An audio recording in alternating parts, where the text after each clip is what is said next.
Hi friends, இன்றைக்கி நம்ம வீடியோவில் என்ன பார்க்க போகிறோன்னு பார்த்தீங்கன்னா, நம்ம வீட்டில் என்ன நம்ம சிறுக சிறுக சேர்த்து வச்சாலும் நம்மளுக்கு காசே சேர மாட்டுது. செலவு தாங்க நிறையா வந்துகிட்டே இருக்குது. ஸோ நம்ம எவ்வளோ தான் சம்பாதிச்சாலும் அந்த காசு நம்ம சிக்கனம் பண்ண முடியல, செலவாகிட்டே தாங்க இருக்குது. அது இதனால் நம்ம வீட்டில் நல்லா சரியாக இருக்கோமா? வீட்டில் சின்ன சின்ன விஷயத்தை கூட நம்ம பார்த்து பார்த்து செஞ்சிங்கன்னா கண்டிப்பாக நம்ம வீட்லேயும் காசு நிறையவே தங்கும். ஓகேங்களா? அதில் எந்த மாதிரி விஷயங்கள் அப்படின்னு நம்ம இந்த வீடியோவில் சொல்ல போகிறேங்க. ஸோ வீடியோ ஸ்கிப் பண்ணாமல் முழுசாக பாருங்கள். அப்போ தான் நான் என்ன சொல்ல வரேன் அப்படிங்கிறது முழுமையாக உங்களுக்கு புரிய வரும். ஓகேங்களா? வாங்க வீடியோக்குள்ளே போயிடலாம். ஃபஸ்ட்டாக பார்த்தீங்கன்னா பணங்கிறது எல்லாருக்குமே அத்தியாவசிய பொருள் மாதிரி தான். நம்மளுக்கு பணம் இல்லைன்னா ஒன்றுமே பண்ணவே முடியாது இல்லைங்களா? அதனால் நம்ம எவ்வளோ தான் பணம் எப்படி தான் சம்பாதிச்சாலும் அது தகுந்த மாதிரி நம்ம செலவும் பண்ணிக்கணும், சேமித்து வைக்கணும்.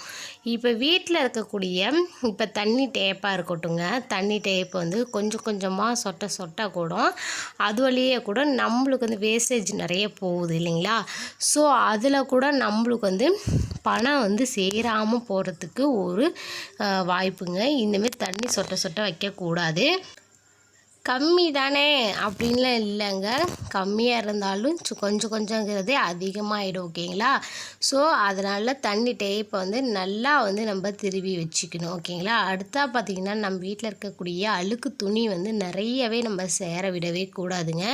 அன்னன்னைக்கு நம்மளுக்கு என்ன எவ்வளோ துணி இருந்தாலும் அதை அப்போதைக்கே நம்ம சரி பண்ணி வச்சிடணும். இல்லைன்னா நம்மளுக்கு அந்த பணங்க செய்கிறது கொஞ்சம் டிலே ஆகும். அழுக்கு துணியை மட்டும் நம்ம வச்சுருக்கவே கூடாதுங்க.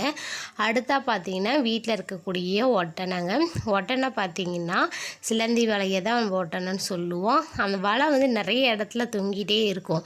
ஸோ அது நம்ம சுத்தம் பண்ணாமல் விட்டாலும் அது மூலியமாகவும் நம்மளுக்கு வரக்கூடிய பணங்கள், நம்ம சேமித்து வச்சுருக்க பணங்கள் எல்லாமே நம்மளை விட்டு போயிடும் அப்படின்னு நம்ம ஒரு ஐதீகமாக இருப்போம். ஓகேங்களா? நெக்ஸ்ட்டாக பார்த்திங்கன்னா விளக்கமாறு துடைப்பம் தாங்க. இந்த துடைப்பம் எப்போதுமே இந்த வாக்கில் நிற்கவே கூடாது. ஓகேங்களா? எப்போதுமே விளக்கமாறுங்கிறது கீழே படுக்க வச்சு தாங்க இருக்கணும். இது யாரும் பார்க்காத அளவுக்கு நம்ம துடைப்பத்தை வைக்கணும். கதவுக்கு பின்னாடி வைக்கிறது ரொம்ப ரொம்ப நல்லது. அதுவும் மெயினாக யாரும் பார்க்கவும் கூடாது. ஓகேங்களா? நம்ம வீட்டில் இருக்கக்கூடிய குப்பைகள் நிறைய பேர் பார்த்திங்கன்னா பொழுது இறங்கினதுக்கு அப்புறமா குப்பையெல்லாம் அள்ளி தூக்கிட்டு போய் போடுவாங்க. ஸோ குப்பை அந்தமாரிலாம் செய்யக்கூடாது. குப்பைங்கிறது நம்ம வீட்டோடைய ஸ்ரீதேவி. ஓகேங்களா? அந்த ஸ்ரீதேவியை அள்ளி வெளியே கிடாசக்கூடாது. ஸோ நம்ம ஓரமாக எங்கேயாச்சும் வெளியே ஓரமாக வச்சிடணும். பொழுது போன தாலியாக இருக்கட்டும், வீட்டு பக்கத்துலேயே ஏதாச்சும் குப்பையாக வைக்கிறது அந்தமாரி இருக்கக்கூடாது. ஓகேங்களா? எல்லாம் விடிஞ்சதுக்கப்புறம் அந்தமாரி செய்கிறது ரொம்ப ரொம்ப நல்லதுங்க. நெக்ஸ்ட்டாக பார்த்திங்கன்னா நம்ம வீட்டில் இருக்கக்கூடிய கடிகாரம் ஓடாமல் நிற்கிறது ரொம்பவே கூடாது. ஓகேங்களா? எப்போயுமே கடிகாரங்கிறது ஓடிக்கிட்டே இருக்கணும். இதே பார்த்திங்கன்னா நிறைய பேர் ரூமுக்கு ரூம் கடிகாரம்லாம் மாட்டுவாங்க. ஸோ அந்தமாரிலாம் இருக்க வேண்டாம். ஒரு இடத்துல கடிகாரம் இருந்தாவே போதும். ஓகேங்களா? ஹாலில் இருக்கிறது ரொம்ப நல்லது. இந்த கடிகாரத்துலேயே நம்ம ஃபாஸ்ட்டாக 5 நிமிஷம் ஃபாஸ்ட்டாக வைக்கலாம், ஒழிஞ்சு குறைவாக வச்சு நம்ம யூஸ் பண்ணக்கூடாதுங்க. அடுத்த பார்த்திங்கன்னா உப்பு தாங்க. நம்ம வீட்டில் சமைக்கக்கூடிய உப்பு ஒரு நல்ல காரியத்துக்கே நம்ம பயன்படுத்தணும்னா ஃபஸ்ட்டு உப்பு தாங்க நம்ம எழுதுவோம். ஸோ அந்த உப்பாக இருக்கக்கூடியது வேஸ்ட்டே ஆகக்கூடாது. கீழே கொட்டுறது ரொம்ப கம்மியாக இருக்கும்போது அதுக்கப்புறம் உப்பு வாங்குறது அந்தமாரிலாம் இருக்கக்கூடாது. ஒரு அரை பாக்கெட் இருக்கும்போதே நம்ம உப்பு வாங்கி வச்சுக்கணும். ஓகேங்களா? உப்பு மட்டும் வீட்டில் தீரா பார்க்கக்கூடாது. ஓகேங்களா? நிறைய வச்சுக்கிட்டே இருக்கணும். அதே போல் தாங்க மஞ்சத்தூள் பார்த்திங்கன்னா சில பேர் எடுத்து சாம்பாருக்கு போடும்போது கீழே சிந்துவாங்க இல்லைங்களா? அந்த சிந்துற மாதிரிலாம் வச்சுக்கவே கூடாது. மஞ்சத்தூளுங்கிறது ரொம்ப ரொம்ப முக்கியமான விஷயம். ஓகேங்களா? எந்த சுபகாரியங்களுக்கும் மஞ்சத்தூள் ரொம்ப ரொம்ப மெயின். ஓகேங்களா? அதனால் மஞ்சத்தூளை ரொம்ப வேஸ்ட் ஆக்கக்கூடாது. ஓகேங்களா? நெக்ஸ்ட்டாக பார்த்திங்கன்னா நம்ம தங்கம் வாங்கும்போது ஓகேங்களா, இந்த தங்கத்தையும் நம்ம வேஸ்ட்டே ஆக்கக்கூடாது எப்போதுமே.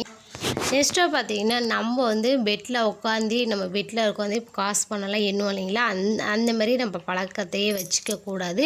நம்ம பெட்டு மேலே காசு போடவும் கூடாது. ஓகேங்களா? நம்ம படுத்து எழுந்திரிக்கக்கூடிய ஒரு அறை, அந்த இதில் நம்ம எதுவுமே செய்யக்கூடாது. ஒரு நகையாக இருக்கட்டும், பணமாக இருக்கட்டும், அது மேலே நம்ம போடுறது கொஞ்சம் அவாய்ட் பண்ணிடுங்க. ஓகேங்களா? இந்தமாரி கண்டிப்பாக நீங்கள் செஞ்சிங்கன்னா உங்கள் வீட்லேயும் பணம் தங்கும். ஓகேங்களா? கண்டிப்பாக நீங்களும் உங்கள் வீட்டில் ட்ரை பண்ணி பாருங்கள். நம்ம வீட்டில் காசு பணம் அதிகமாக சேகரிக்கும். ஓகேங்களா? வீடியோ பிடிச்சிருந்தா வீடியோக்கு லைக் பண்ணிக்கோங்க. தேங்க்யூ.